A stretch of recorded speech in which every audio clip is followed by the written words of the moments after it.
Thank you. 18 American passengers from the Hantavirus-affected cruise ship are now being monitored at 2 facilities in the U.S. as health officials try to ease public concerns. The World Health Organization confirms 9 cases of the Andes strain of the virus, including an American citizen currently in biocontainment in Nebraska. Ian Lee reports from Omaha. After a month and a half at sea, the 18 American passengers who are aboard the MV Hondius are back stateside.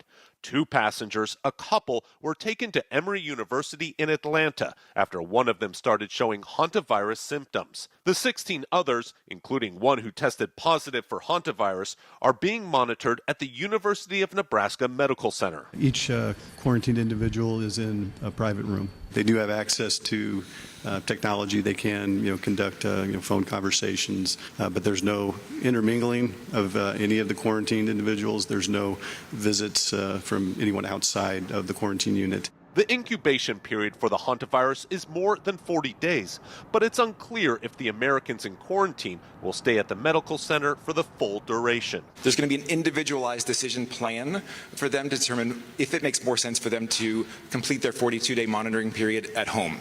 The Andes strain is the only hantavirus known to spread between humans, although such transmission is rare and requires close and prolonged contact.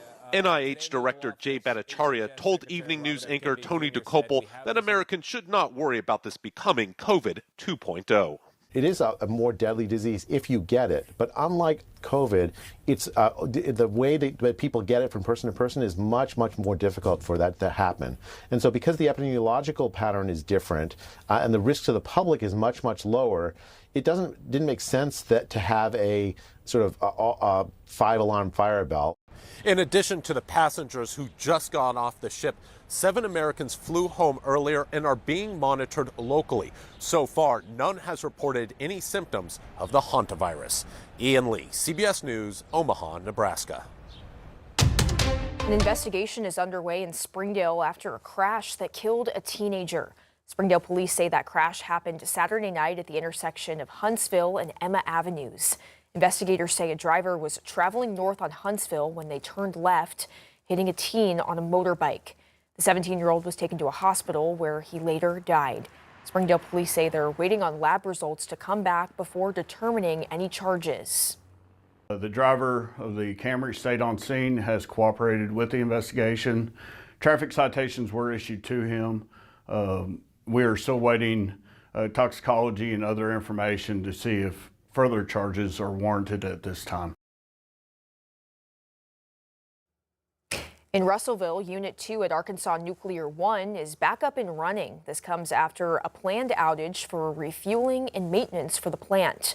Arkansas 1 is the only nuclear plant in the state and produces around 20% of the state's power. During the outage, Entergy, which operates the site, put in a new retractor vessel head, which is the first of its kind in the nuclear power industry.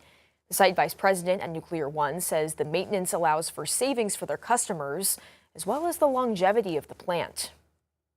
One of the things we're really looking at here at Arkansas Nuclear 1 in 2034 and 2038 is extending our licenses out to continue to run these units for an additional 20 years.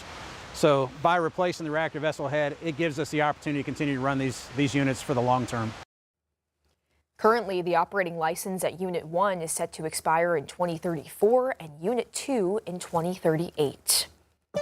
Well, happening now this week is National Police Week, a time to honor the courage, sacrifice, and service of law enforcement across the country. 5 News reporter Claire Everbach spoke with local officers who reflect on what this job means to them. National Police Week honors the men and women who serve their communities every day and those who have lost their lives in the line of duty. Officers I spoke to say that this job represents much more than a badge. It's a call to service. Sergeant Stephen Mock with the Fayetteville Police Department grew up wanting to be an officer. Growing up, I was just kind of enthralled with what police officers did. I kind of looked up to them. I saw them in their uniform. You know, they were always very sharp, very professional, and it seemed like they were really making an impact. With a military background, Mock says his career has always been rooted in serving others. You're not going to get into law enforcement because you're going to always win popularity contests and people are always going to like you.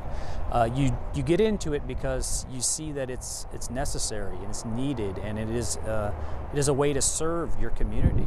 For Lieutenant Jay Baker with the Van Buren Police Department, his path to the badge came after years in ministry. Thought I was going to do that forever, and the Lord had other plans. Baker says while his career path changed, his purpose to help others never did. That servant heart is what draws you to this line of work, and to watch the men and women of this department go do what they do on a daily basis, it gives me great pride.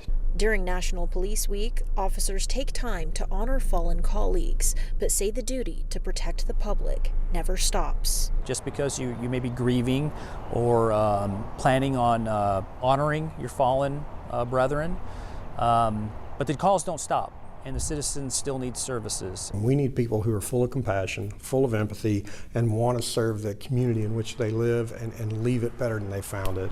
Covering news where you live, Claire Everbach, 5 News. Well, happening tonight, Fayetteville City Council will meet to talk about an appeal for the new Ramey Junior High School site plan. The Planning Commission approved the plans last month, but now City Council member Teresa Turk is leading an appeal. She says in a letter the permit does not meet the concerns raised by nearby residents, such as pedestrian safety and land protection. The council will also hear an appeal regarding Swarm Aero, the manufacturing facility near Drakefield Airport. The Board of Adjustments denied Swarm Aero's business license last month after they found it wasn't properly classified for zoning.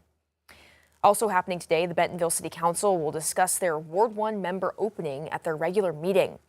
Ward 1 Representative Gitari Richardson resigned last month, saying she wanted more time with her family after her mother died. Monday was the last day the city was accepting applications for the opening. According to the Bentonville Bulletin, 15 people have expressed interest in the Ward 1 position. Council will now decide tonight whether to appoint someone right away or call for an election later this year. Well, for many people in Ozark, the building widely known as the Model Cafe holds years of memories.